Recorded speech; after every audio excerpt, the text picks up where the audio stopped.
Hi, I'm Anthony from Sydney Backyard Veggies.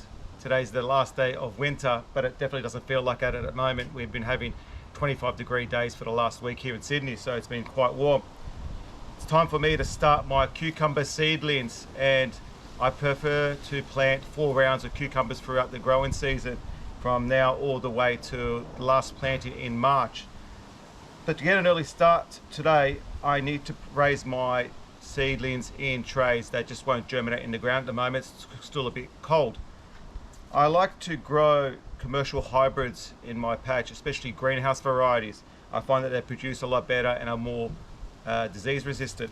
The variety I'm growing is called 2534, and it's a hybrid greenhouse variety of cucumbers. Now, I personally haven't planted this one before, but I've heard good reports of it online, that it's very prolific and it's suited for the Sydney weather, especially in outdoor growing conditions. I'm going to be growing my first round of seedlings today, and I'll be growing a few for my family as well. And I'll be looking at trying to raise these seedlings and having these planted out in that mid to late September period.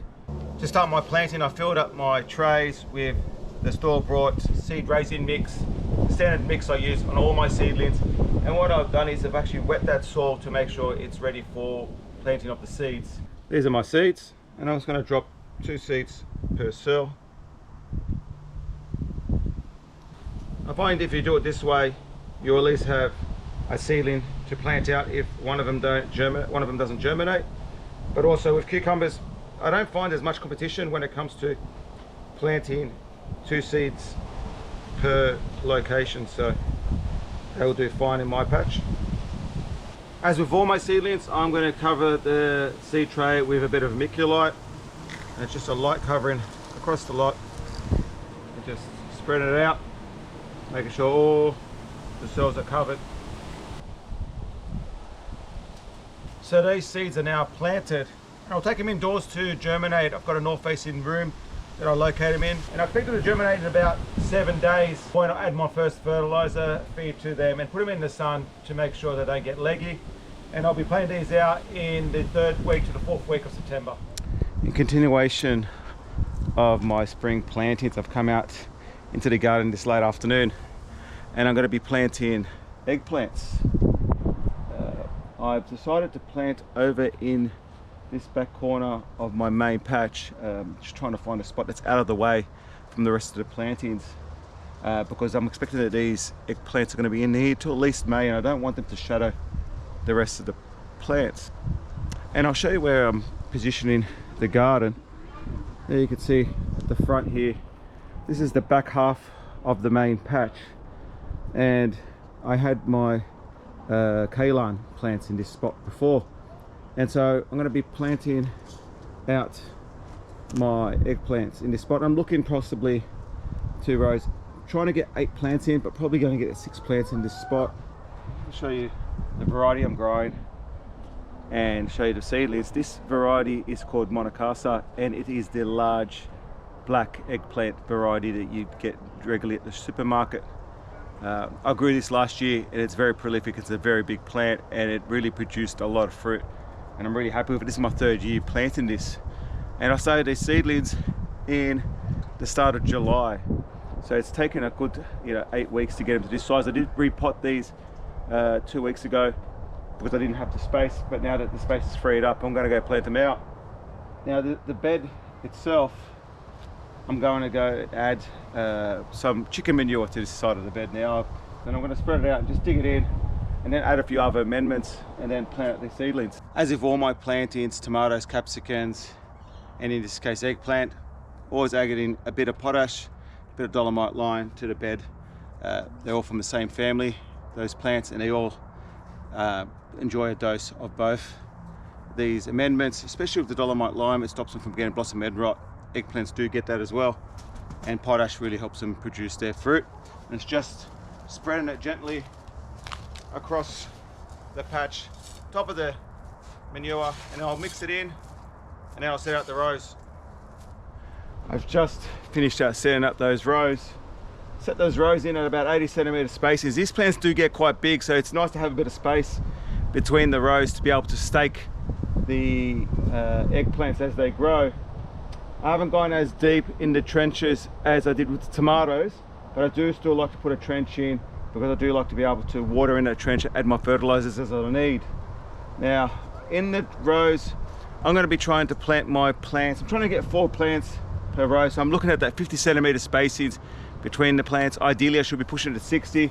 I just don't have enough length in the plants, so I'm going to give them a bit tighter spacings this time round. I'm planting out these seedlings, very similar to what I did with the tomatoes, but you don't need to plant these seedlings as deep. I'm just going to do a nice little hole. I like to plant in the late afternoon, especially going into the evening, as that helps them to settle in overnight without the harshness of the sun. There's my beautiful seedling. I'm not too concerned about the snail pellets in there, they'll break down in the soil.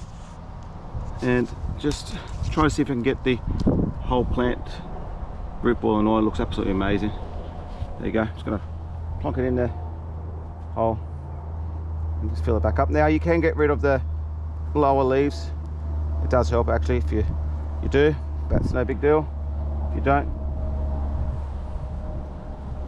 just bringing the soil back over, firming the soil around the base, and then that's planted. I'm going to continue and plant another 2 plants in this row.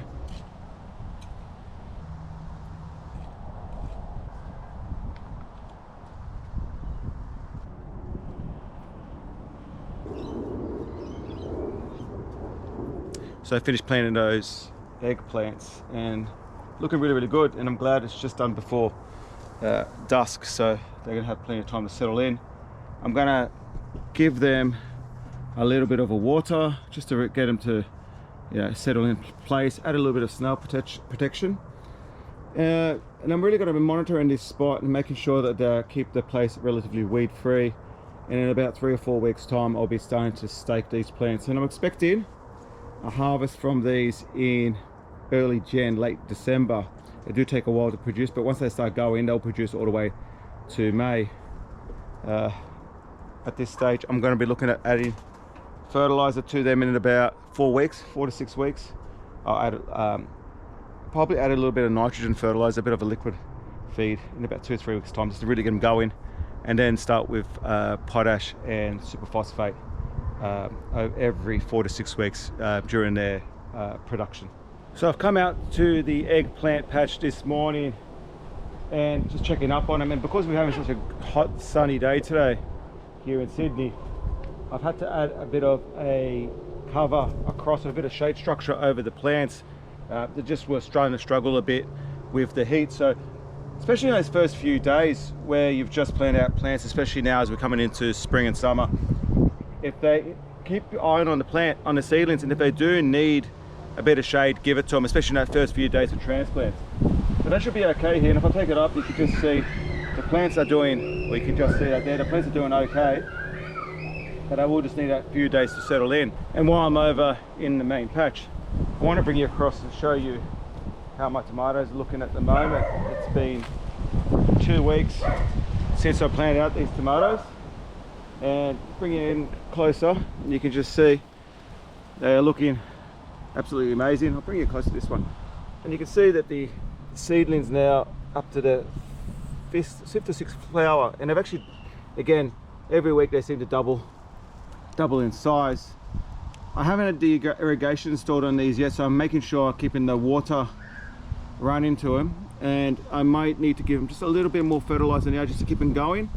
But until they come up to their first flower, I'm just going to leave them alone, and then I'll come and prune them at that point. And coming across over to the planting of tomatoes I did last week, this variety is Farrow, and they're looking just as good, if not a little bit better than the Thunder. I mean, it does take, I did plant these a week later, but I did at the same time give them a chance to get larger before I plant them out.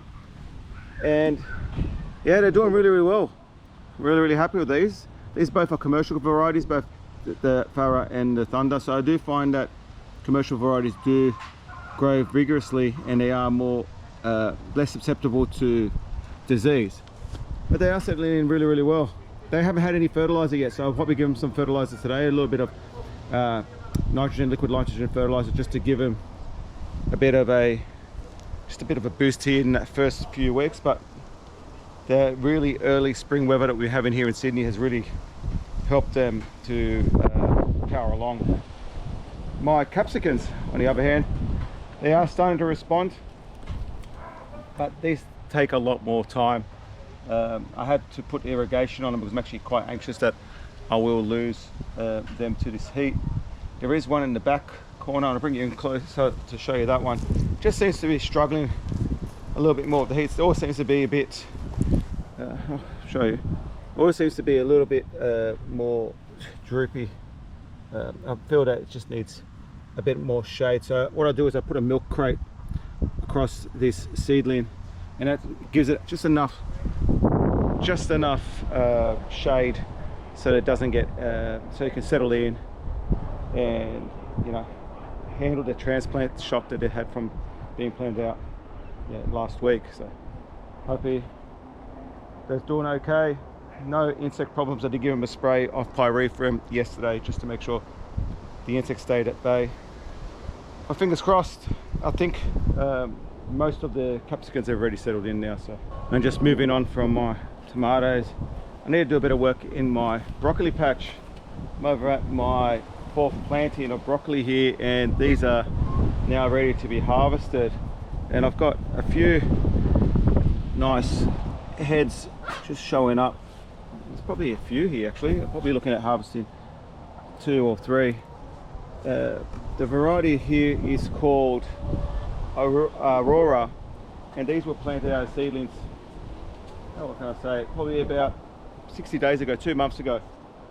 Got 20 in this spot, and it's that time now I can start harvesting and moving this patch along. So I'm going to harvest these 2 heads, and I think there's another head over in my 5th planting over there which I need to harvest as well. So comes to the first one, and I like to, generally speaking, I like to harvest a lot of the stalk. We do eat a lot of the stalk in meals as well, so I try to take off a lot of the stalk. And now you can keep the leaves if you like, but I generally just happy to feed them to the chickens. And there's my broccoli, absolutely beautiful head. Now I do like to harvest these at the right stage. I do see a lot of people letting in their broccoli get too far ahead and starts flowering. I would argue that this one is probably a day old, day too long, just simply because you can just see the heads is just starting to spread. I should have harvested this yesterday, but I never got around to it, but that's fine. It's still perfectly edible, but I do like to get you know, the best quality vegetables I can out of my patch. Coming across to the next one, and again what I'm doing is just removing those outer leaves. I'm trying to get as much of the stalk as I can.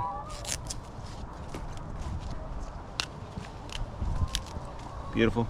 Got to put these straight on a bit of in a bucket, a bit of cool water just to get the heat off the plants. Just finished harvesting those broccolis. Ended up giving 7 heads out of that batch, and look, they're really reasonable sized heads. Really happy with getting broccoli this late in the season. Now if you're in Sydney or in New South Wales for that matter, it's too late now to grow any more broccoli. I still have plantings planted out, and I'll be harvesting them all up until that late September, early October range, but I wouldn't be planting any more broccoli if you're planting out seedlings at this time. It's time to move on to spring and summer veggies. I'm going to take these inside, give them a wash, and then put them in the fridge, bagged with a paper towel wrapped around them, and they should last throughout the week, and we'll have them for dinners. Adjacent to my broccoli patch, I planted carrots about 4 weeks ago, and I'm just over at the patch now. I just need to do a bit of work on these plants. They're at their first true leaf now, and I need to come through and make sure they're being weeded and looked after. If you can just see that behind me, I've got a little bit of a mesh overlay laying on top of these just to protect them from insects and birds and cats. But what I'll do is I'll bring you in closer, I'll take off that mesh, and I'll show you how my seedlings are looking at the moment. So this is my carrot bed, and I planted this about 4 weeks ago in the old lettuce patch, the pick and go lettuce patch I had here adjacent to the rocket. And at the time I planted 7 rows, and I looked at trying to plant them in a spacing of about 20 centimeters, and the idea there was it would be able to come through and weed relatively easy. Now these germinated about 10 days, and they're looking really well. Now there's been a few areas which are patchy, say around here. There are a few areas, patchy spots up here as well. But generally speaking, the germination has been pretty good. I need to come through and just clean up all these weeds. The weeds have been growing in between the rows, and really clean out a lot of that chickweed and the like. And that's my key aim for today. These carrots do need thinning. They are planted quite close, but I won't do that thinning this week. I'll probably do it in another 2 weeks time. I'll come through and thin a lot of these plants, because I find that carrots, if you don't thin them, you won't get a really good harvest. They will just outcrowd each other. What I'm going to try to do here is try to bring my wire weeder and go through in between the rows to see if I can knock out most of those weeds. And if I see any weeds within the rows, such as these ones, I'll probably just hand pick those just to get them out of the way. So just using my wire weeder, just going to pass it through in between the rows, just gently making sure I'm not hitting the carrot row. It's a quick, easy way to get rid of all of those weeds. And although I could have planted these carrots a bit closer, the fact that I've given them this space makes it easier for me to easily weed this patch.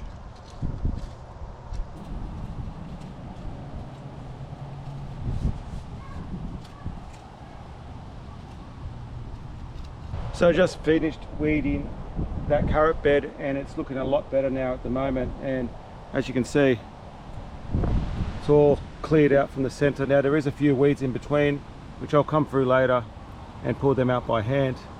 But generally speaking, the bed's all weeded, and it really makes the difference being able to run a wire weeder in between your rows. These ones here were totally a little bit closer, so it was a little bit more difficult, but generally speaking, allowing for that 20 centimeters really makes the difference. I'm going to make sure that this patch is well watered. It's been quite a hot day, and you don't want your carrot seedlings to dry out, so they get a rainwater watering can a day. And hopefully in about 2 weeks time I'll come through and I will thin out that patch, and I'll show you how to do that. Before I wrap up this video, just want to give you an update on my ginger plantings. Now I have been working in the last 4 weeks to germinate this season's ginger from cuttings that I had from last season. And what I have done is I've actually laid the ginger cuttings on a bed of soil, covered it up, and actually had this sitting in on a heat mat, germination mat, for the last 4 weeks. And I have just noticed that they have started germinating, which is excellent. Now I've got 3 showing germination at the moment, and I'm hoping over the next 3 weeks a lot more will germinate. I'm hoping to get this planted out in early October, so over the next few weeks I'll continue doing a lot more work on these cuttings, and I'll show you how I plant them out. But really happy that they've germinated. The key, I think, was having them on that heat mat. At this stage it's still a bit cool for ginger to germinate on its own, and if you plant them out now you do run the risk of them rotting in the ground if you water them too much. But got my plants germinating and looking forward to starting on ginger, my ginger plantings this season. Thank you for joining me in this video. Really appreciate all the support, and I hope to see you in the next one.